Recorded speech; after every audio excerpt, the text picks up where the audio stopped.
oxygen outages have resulted in deaths. What's the solution to enhance the medical infrastructure in terms of beds, in terms of oxygen supplies, Dr. Shetty?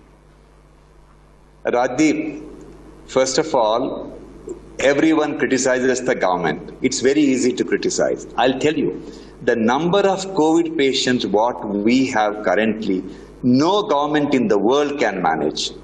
You leave alone American government, you put American government, British government and all the European countries, they will not be able to manage the number of patients what we are saddled with. Okay. And I have done a lot of my homework to assess what went wrong with oxygen. Believe me, government has done a phenomenal job. They have moved heaven and earth to give oxygen to people. But the difficulty is from 900 tons of oxygen, if it goes to 9,000 tons in few days, there is no logistical system available to shift that much of oxygen. We may say that, okay, all the steel factories produce abundant oxygen, but only 3% of that oxygen can be transported. They are in the liquid form. And there are less than 1,500 tankers which can shift. And these tankers cannot move more than 30 miles per hour.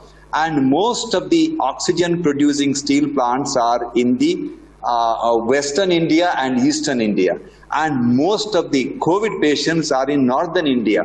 These tankers have to move 1,500 kilometers. It is a Herculean task. I know they have used every possible means to give oxygen, but still people are dying. I know, I feel sad that we couldn't save precious life because of the oxygen, but that is the nature of the disease. And we have to realize that health sector was ignored since independence. Every government, irrespective of the color, they never bothered about investing on creating infrastructure for healthcare. And this is what we are paying now.